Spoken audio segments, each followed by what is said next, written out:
1월 14일 오늘의 말씀은 누가복음 5장 27절에서 39절입니다. 그 후에 예수께서 나가사 레위라 하는 세리가 세관에 앉아 있는 것을 보시고 나를 따르라. 그가 모든 것을 버리고 일어나 따르니라. 레위가 예수를 위하여 자기 집에서 큰 잔치를 하니 세리와 다른 사람이 많이 함께 앉아 있는지라. 바리새인과 그들의 서기관들이 그 제자들을 비방하여 이르되 너희가 어찌하여 세리와 죄인과 함께 먹고 마시느냐? 예수께서 대답하여 건강한 자에게는 의사가 쓸데없고 병든 자에게라야 쓸데있나니 내가 의인을 부르러 온 것이 아니요 죄인을 불러 회개시키러 왔노라. 요한의 제자는 자주 금식하며 기도하고 바리새인의 제자들도 또한 그리하되 당신의 제자들은 먹고 마시나이다. 혼인집 손님들이 신랑과 함께 있을 때 너희가 그 손님으로 금식하게 할 수 있느냐? 그러나 그날에 이르러 그들이 신랑을 빼앗기리니 그날에는 금식할 것이니라. 또 비유하여 이르시되 새 옷에서 한 조각을 찢어 낡은 옷에 붙이는 자가 없나니 만일 그렇게 하면 새 옷을 찢을 뿐이요 또 새 옷에서 찢은 조각이 낡은 것에 어울리지 아니하리라. 새 포도주를 낡은 가죽 부대에 넣는 자가 없나니 만일 그렇게 하면 새 포도주가 부대를 터뜨려 포도주가 쏟아지고 부대도 못 쓰게 되리라. 새 포도주는 새 부대에 넣어야 할 것이니라. 묵은 포도주를 마시고 새 것을 원하는 자가 없나니 이는 묵은 것이 좋다 함이니라.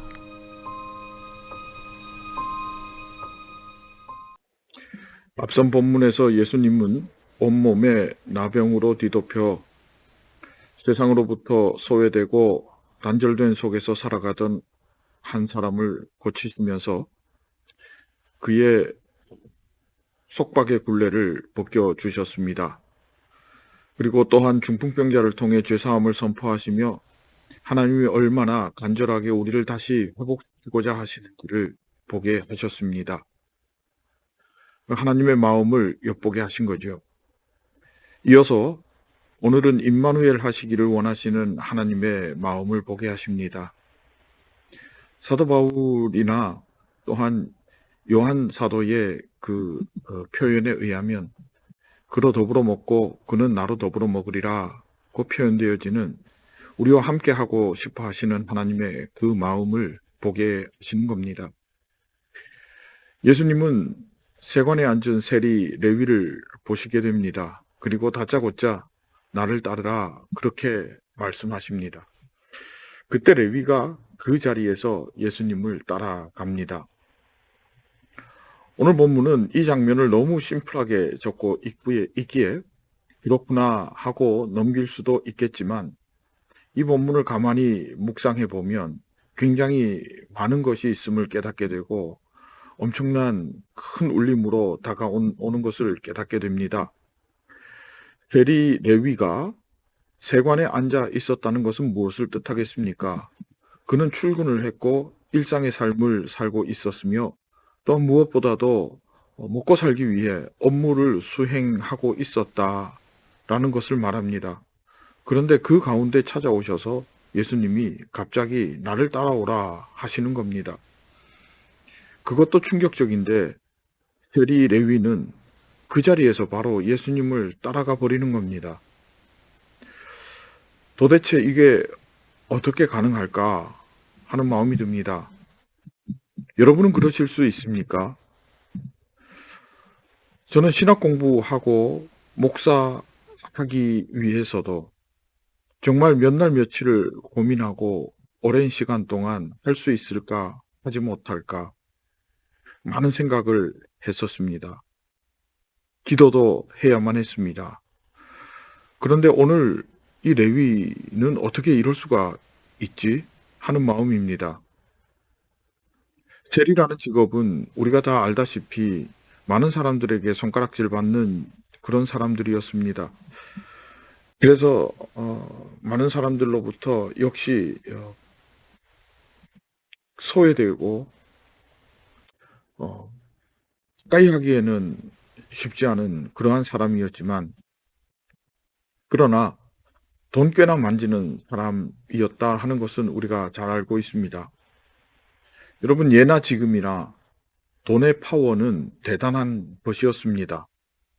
그런데 그걸 한순간에 버리고 예수님을 쫓아간다. 다 포기해버리고 예수님을 따라갔다. 이게 어떻게 가능할까? 어리둥절할 수밖에 없습니다. 그러다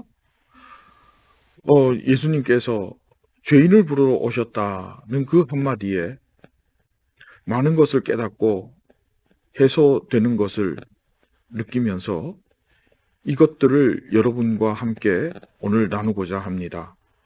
먼저 첫 번째는 회개는 결단임을 발견합니다. 예수님을 발견하고는 머뭇거리지 않았습니다. 황당하리만큼, 아니 어쩌면 무모하리만큼 그 자리에서 박차고 일어나 예수를 따라가 버립니다. 여러분, 회개는 예수를 따르는 것이라 할 수 있습니다. 지금 그 자리에서 박차고 일어나 지금까지 그 자리를 뒤로 하고 예수를 향해 가는 것을 회개라 할 수 있습니다. 지금까지의 삶은, 예수님 만나기 이전의 삶은 내가 있는 그 자리, 세관을 향해서 걸어오는 자리였다면 예수를 따라가는 자리는 세관을 등지고 살아가는 그러한 길이 될 것입니다. 이 회개는 결단이고, 결단은 단호하고 분명해야 한다는 것을 말씀하십니다. 베드로도 그물과 배를 버려두고 예수를 따라갑니다. 한마디로 죄된 습관에서 단호히 끊어버리는 결단이 필요하다는 말입니다. 이것저것 생각하고 마음이 약해져서 사람이 그렇게 못되지 못했기 때문에 또 남들에게 피해 줄까봐 일단 이번에 지금 하는 일, 이 업무는 마무리를 해 두어야 얘도 욕은 안 먹을 것 같아서. 여러분, 만약에 이런 식으로 생각을 해서 베드로가 그물과 배를 이래도 남은 가족들 생계를 염려해서 팔고 돈을 만들어주고 예수님을 그 다음날 따랐다고 한다면 어떻게 되었을까? 세리는 업무 후에 그때부터 시간을 정해서 예수님을 따라간다고 했다면 어떻게 되었을까? 그랬다면 어쩌면 이들은 영원히 예수님을 따라가지 못했을지도 모르겠습니다. 여러분, 찾아보면 못할 이유가 너무 많습니다. 그 못할 이유 없는 사람이 누가 있겠습니까? 그러나 회개는 결단임을 말씀하고 있습니다. 분명하고 순식간에 일어나는 결단이요, 선포이다는 것을 다시 한 번 더 깨닫게 됩니다. 그러면 누가 이렇게 순식간에 선포하는 결단을 할 수 있는가? 죄인임을 깨닫는 자라는 것입니다. 스스로 나는 의인이요, 나는 충분하고 나는 아직 괜찮다고 하는 사람은 절대 이런 결단하지 못합니다. 내가 해야 할 일이 조금 더 남아 있다고 생각을 하는 사람도 절대 이렇게 순식간에 결단해내지 않습니다. 다시 말해서 나의 긴급 지수에 따라 회개의 결단이 일어날 수 있다는 것입니다. 오늘 본문도 병든 자와 의원의 관계를 설명하면서 예수님께서 죄인을 부르러 오셨다 말씀하십니다. 여러분, 우리가 이렇게 우리 몸을 봐도 당장 해결하지 않아도 되는 것은 천천히 할 일 하면서, 그렇게 하고 병원을 찾아다니면서 추적 검사도 하고 또 약을 받아 먹기도 하고 또 상황을 지켜보기도 합니다. 그러나 여러분, 지금 내게 심장마비가 왔다면 그러면 어떻게 됩니까? 모든 것 버려두고 당장에 병원으로 달려가서 긴급하게 시술을 해야 됩니다. 모든 것들을 다 미뤄두고 그것부터 먼저 잡아내야 하는 것입니다. 여러분, 내가 죄인임을 깨닫고 내가 죄 중에 태어나 주님 아니면 안 되는 사람, 그것을 깨닫고 가슴 깊이 인식하는 사람 불을 붙들게 되어 있습니다. 당장 붙들 수밖에 없습니다. 내가 긍휼을 입은 사람이라는 것을 깨닫는 사람이야말로 지금 당장 나의 죄된 것이 발견되었을 때에 끊어버리고 그 자리를 뒤로 하고 다시 주님을 향해 갈 수 있다는 것입니다. 그리고 마지막으로 자신에게 찾아온 예수를 붙드는 사람이 자신에게 예수님이 찾아온 그 기회를 놓치지 않는 사람이 예수를 만나 의인이 된다는 것입니다. 여러분, 예수를 만날 수 있는 기회, 그 자리, 즉 기도의 자리, 말씀을 묵상하는 그 자리, 내게 할 수 있을 때, 기회가 찾아왔을 때 놓치지 않고 잡아야 한다는 것입니다. 성령의 인도하심대로 용서하고 사랑할 수 있는 그 기회를 놓치지 않아야 한다는 것입니다. 성령의 감동으로 인내하고 참아내어야 하는 자리, 그 기회를 놓치지 않아야 한다는 것입니다. 성령의 인도하심으로 혀를 제어할 수 있는 그 기회, 놓치지 않아야 한다는 것입니다. 세리 레위도, 어부 베드로도, 젊은 학자 바울도 내게 찾아온 그 기회를 놓치지 않았습니다. 베드로는 3번 부인했지만 회개할 수 있는 그 기회를 놓치지 않고 밖에 나가 울며 회개하면서 다시 주님을 만날 수 있는 길을 열어둘 수 있었던 것입니다. 다른 유다는 아쉽게도 그러지 못했기에 그의 인생은 불행으로 마감할 수밖에 없었던 것 아니겠습니까?